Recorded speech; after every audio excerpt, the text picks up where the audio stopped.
Welcome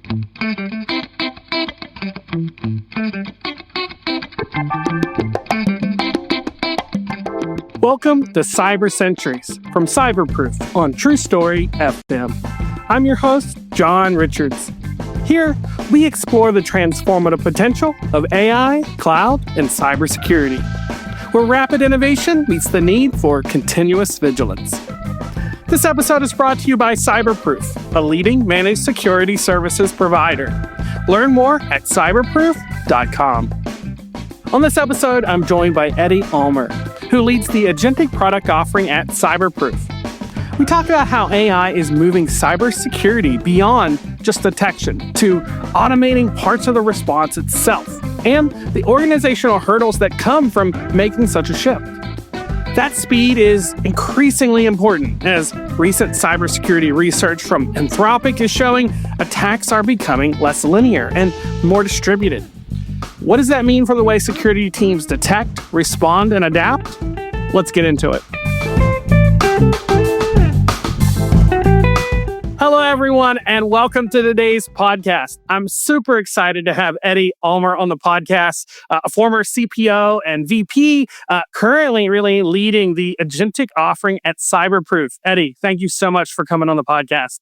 Hey, John, it's great to be here and great to talk about some AI. Yeah, and that intersection with security. So I talked to you slightly before we jumped on here, and you kind of hinted the reason you jumped at this is you were really excited about the opportunity to work in this agentic space. So can you tell me a little bit about your kind of cybersecurity journey, what led you here, and then what made you decide to make that jump really deep into the agentic pool, if you will? So I've done security from all sides. I've done endpoint at Symantec. I've done network with AlgoSec. I've done SIEM specifically with LogPoint, who has a new name nowadays, but still around. And the one frustrating thing with security is that you keep spending money and you keep chasing the newest tools, and somehow you're always slightly more behind than you were last year. So as a product, I keep solving your problems better than last year. And we keep racing with those attackers and hope for the best. But the people who can really make a change are the service providers, because few organizations can build a team with the skill set that is needed to really defend a large organization. And most organizations wouldn't be willing to spend that kind of money.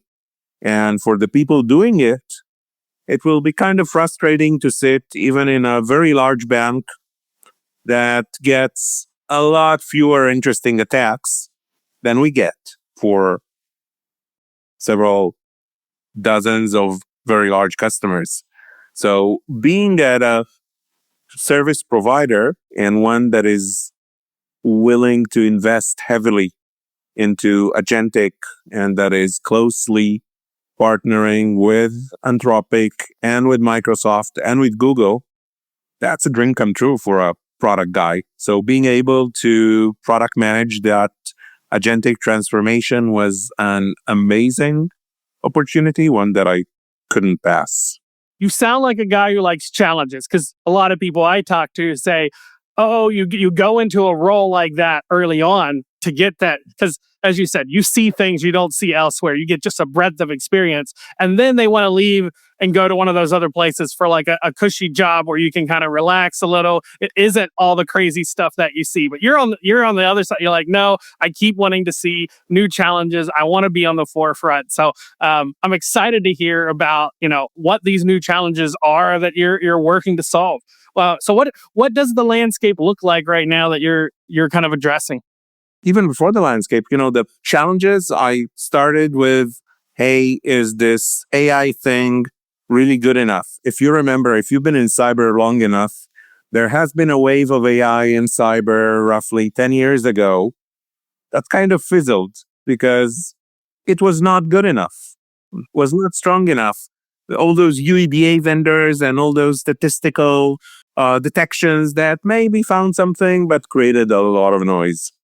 When we got started with the LLMs, everybody was still talking about hallucinations, I found out pretty quickly that I have a bunch of very, very good professionals. Some of them are a bit wary of AI because they have similar experiences to me. They've seen some of the things not match up with the hype. Nothing ever matches up with the hype.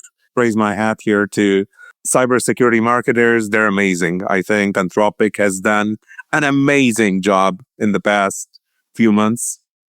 And if we can meet together with them, only 80% of the expectations that have been created will be in an amazing place. So that's one challenge.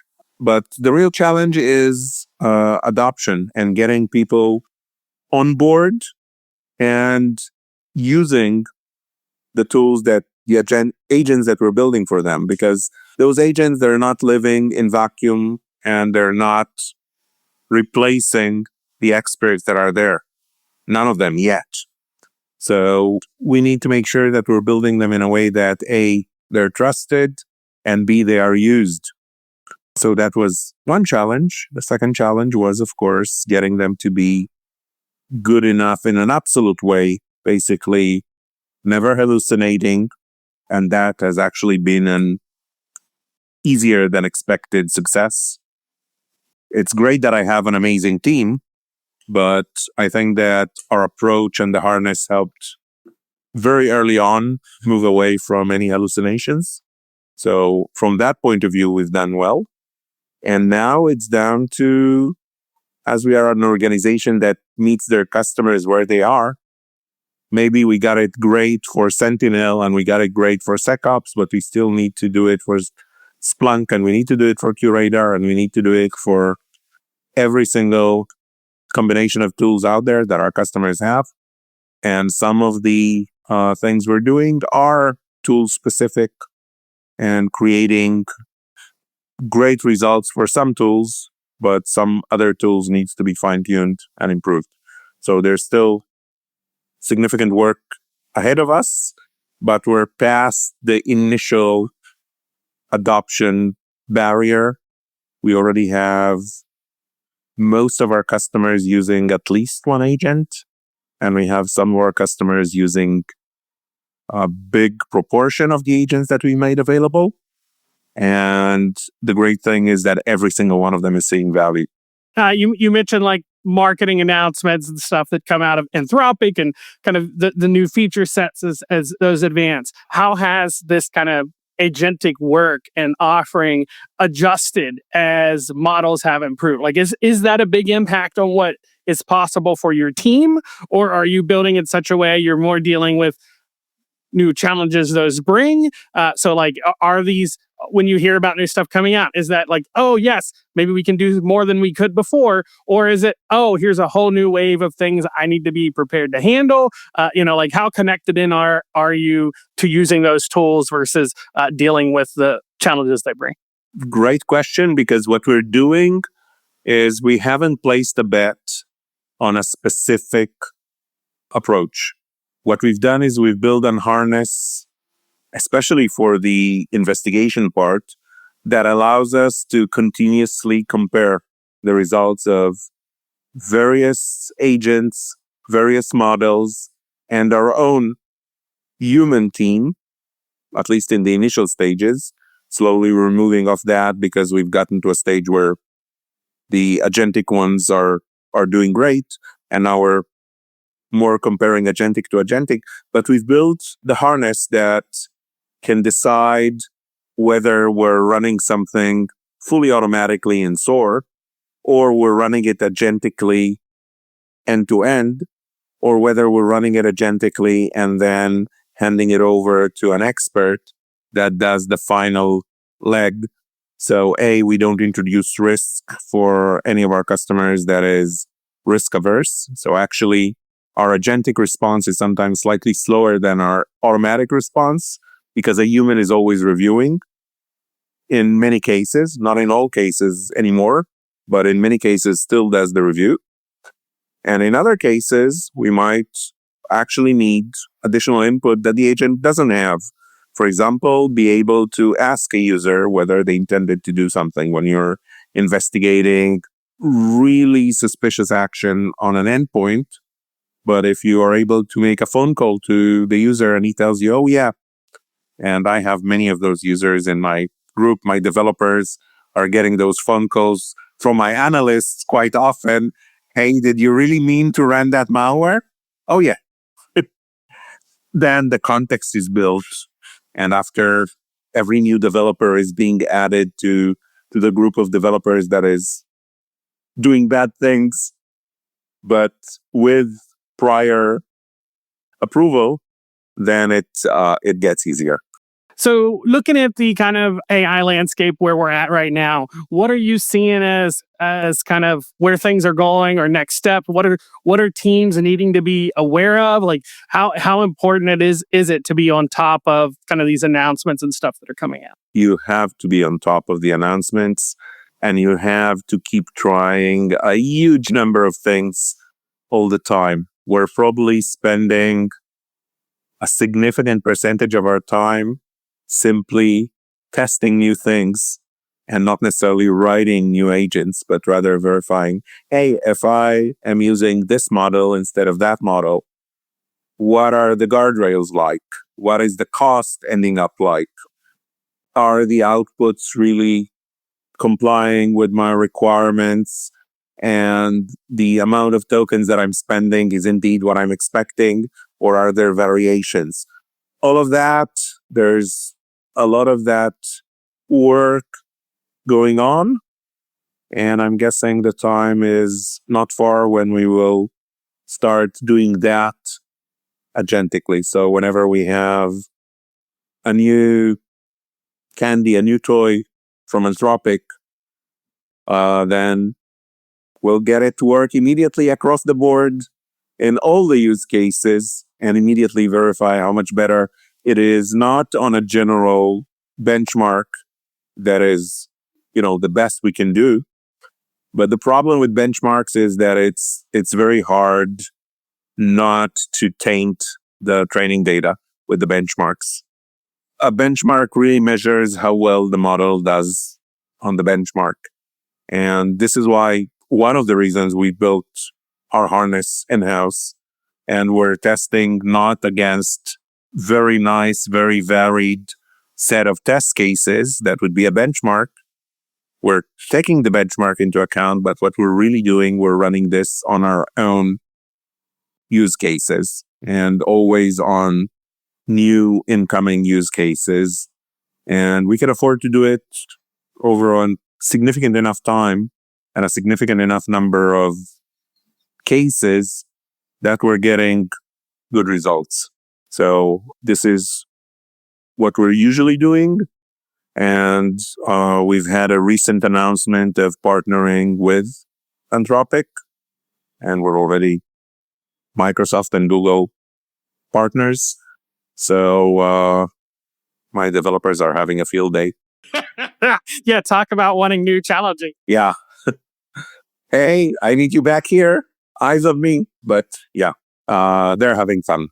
So for folks out there, what do you see as the big gaps right now that people need to be paying attention to? Like, where are new attacks starting to come from? Or, as AI starts to open up new avenues or new scales of attacks that are available, what can people, expect, and what should they be doing to deal with this? One of the challenges around AI security is that there's still a limited body of attacks. It's not like ransomware where almost everybody experienced it at some stage. You might not experience it every day or every month or even every year at a well-defended organization. But many of us, definitely many of the practitioners, have experienced ransomware. But when you're looking at AI attacks, we're still looking like OT in 2018, when you could talk about pretty much one attack or maybe two, and you had to make it work. So there's a bunch of attacks now. It's not true. It's not really one or two. There's more of them already, but there's still few and far between. And every time somebody is publishing public data about those, it's interesting. And again, Anthropic, I think they did a great job. It was somewhat shadowed by the Mythos announcement, but what they actually did is they published data and statistical data about 800 users that they've suspended for using their previous versions of the model for actually generating attacks. So first of all, even the previous versions before Mythos were quite capable, and quite a few users tried to build actual attacks. The interesting part there, maybe two things. The most dangerous attackers, the attackers that got furthest, were the one that were letting the agent be most autonomous. So you can see some attackers building the first stage and then stopping, having a human review it, moving to the next stage. Also trying to be slow and possibly stay under the radar in terms of detection. Whereas others were doing things completely autonomously. And it's the autonomous attacks that are really the most interesting. Because what happened there, and there were a bunch of those that Anthropic is talking about, those attackers were in no way linear like human attackers are. So when we're talking about a threat actor, we're talking he does this for reconnaissance, and then he does this to actually get in, and he's using those 3 techniques to get persistence, and then he's using those 4 techniques to move laterally. But you can draw a very nice track of what that attacker went through. Yeah, makes sense. This is very helpful for detection, very helpful for prediction, very helpful for doing threat-based work. And all of a sudden, you have an agent, and the agent has a full library of TTPs at their disposal. And they're not running one path. They're trying to run 5 or 10 or as many as they can afford parallel paths. They are getting very noisy and very messy. And there's definitely not a clear line connecting the successful stages. You might get that far in one path, and then that path gets whacked. But you have 3 other paths that by that time were able to progress further because there is that much that humans can do at that speed. So you have to fight fire with fire. And some of the techniques that we've built for detecting humans, and even the best humans, the nation state attackers, they're not a good fit for agentic attacks, at least not the ones that Anthropic was kind enough to see and share with the rest of us. When I'm looking at my customers, we haven't yet seen attacks that are end-to-end agentic. We've seen stages that maybe, it's hard to tell sometimes, but as long as there is a human with hands on the keyboard, you can tell it's a human with the hands on the keyboard. If he has a co-pilot that is sitting next to him, providing him with advice on the best vulnerabilities and the best ways of taking the next step, great. But we're still seeing those attacks are as pretty much linear compared to this stuff that Anthropic is sharing that is very interesting. And the fact that it's noisy doesn't mean you can react fast enough to stop it. See, I was hoping that would be the clue to give it away. Yeah.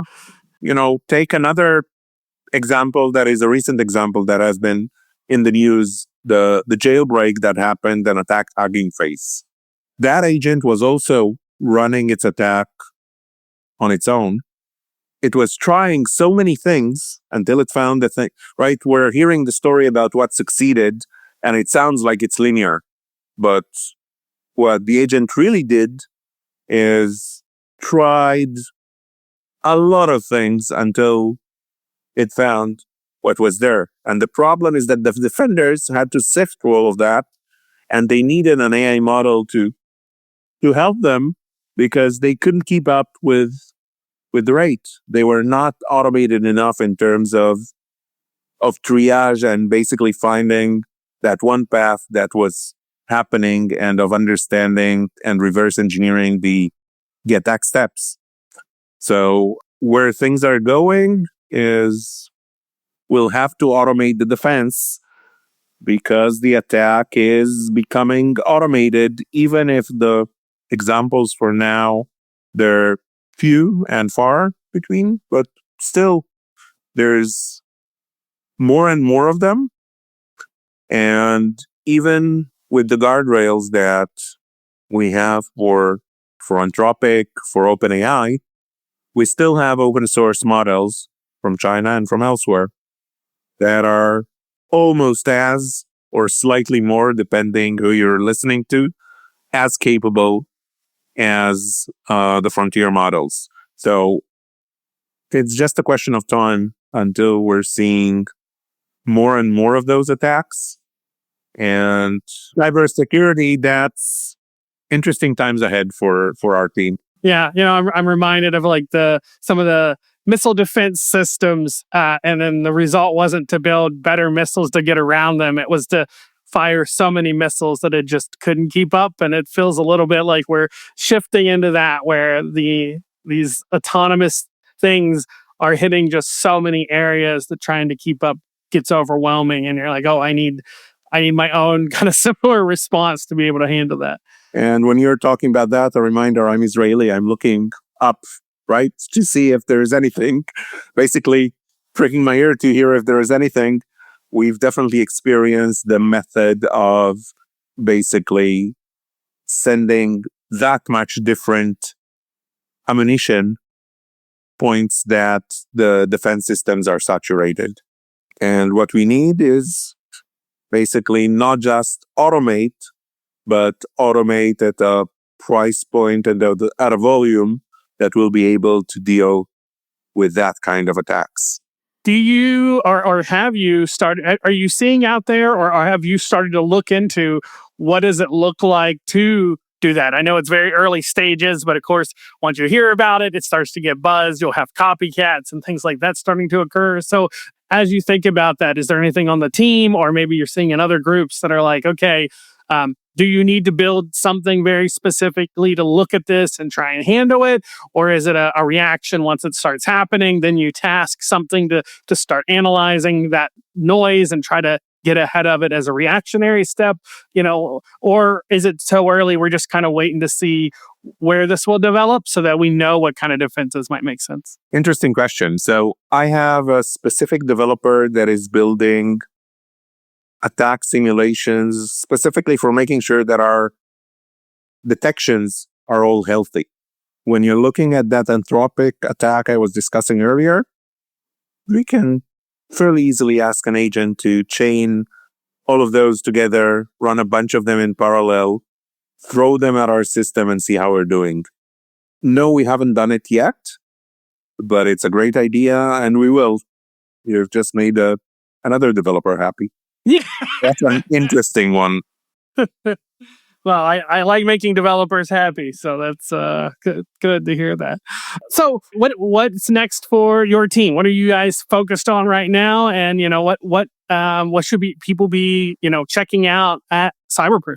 Getting to be 100% automated or very close to it should be the holy grail, and we're getting there. We're getting there for our customers. CyberProof right now is probably automated to 97, 96%. And we're starting to automate some of the responses that are the ones that are keeping us from going to 100%.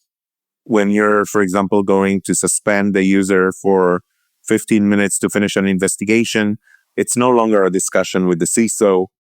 It's a discussion with the CIO and the CFO and the CEO of basically, hey, are you going to get in the way of my employees, or are you going to protect them?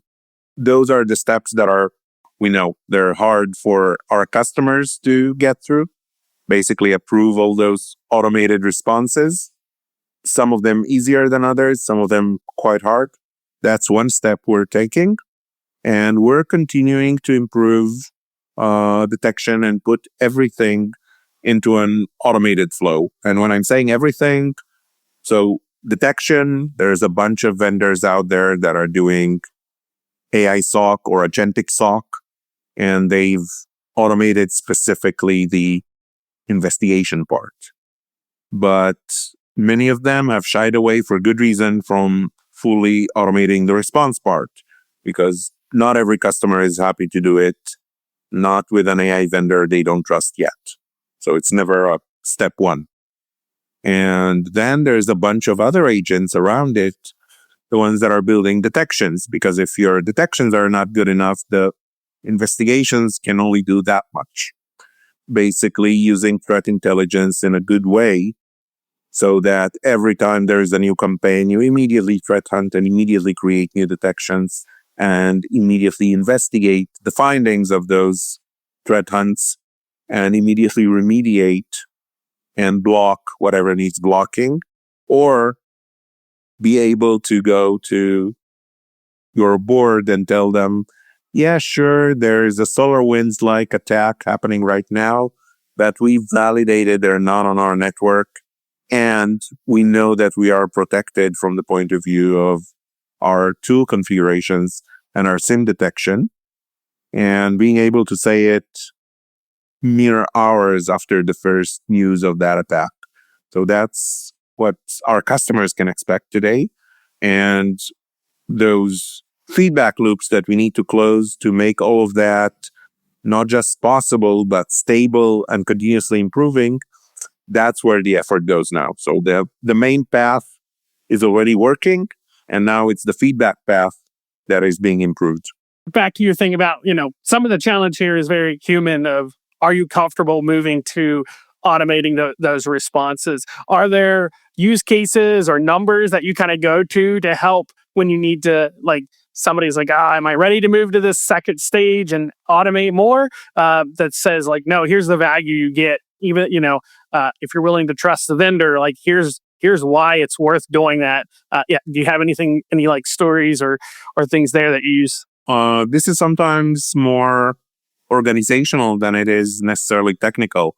You might even have a completely believable story with good statistics and with a very reasonable, reversible blocking mechanism that if you're making any error, you can very quickly roll back that error and let people work. But we're seeing many organizations, maybe not as many as we used to. Many organizations are happy to start doing automatic response because as an MDR, the responsibilities usually will detect and will manage everything that leads to the detection. And not so long ago, it would then be handed over to the customer to deal with the incident response and the remediation. When it took us a few hours to do it, and it took them a few hours to remediate, okay.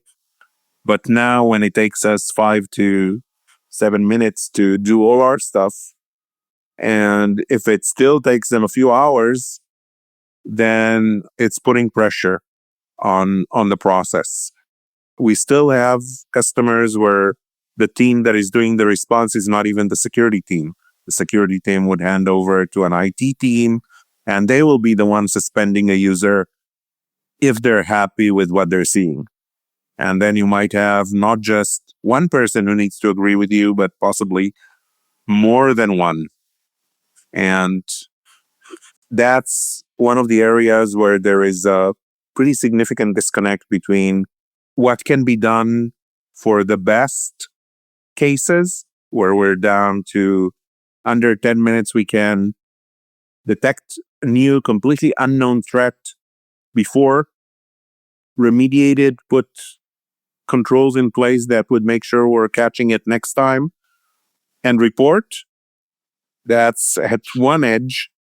And at the other edge, we can have a completely standard case of impossible travel where you have somebody logging in from a country where they shouldn't, but it happens to use your CFO's login, and nobody in the organization is comfortable bugging him.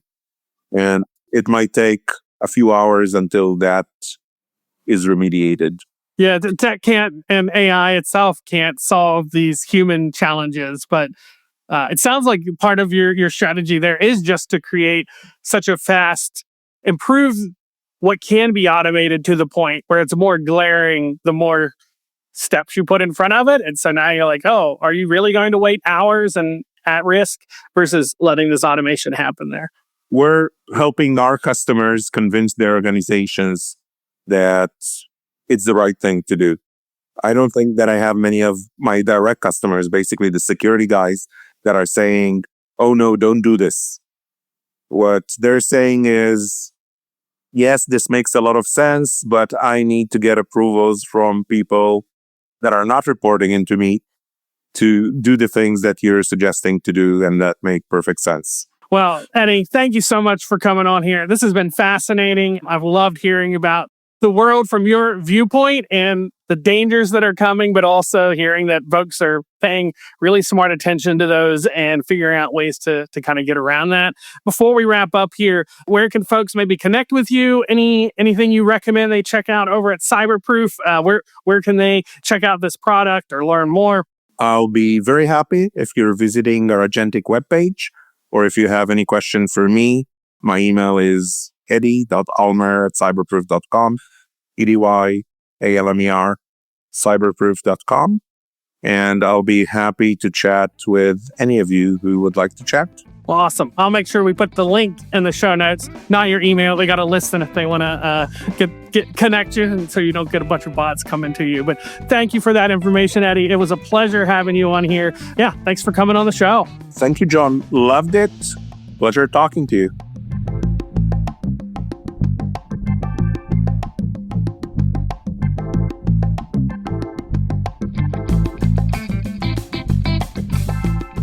This podcast is made possible by CyberProof, a leading co-managed security services provider, helping organizations manage cyber risk through advanced threat intelligence, exposure management, and cloud security.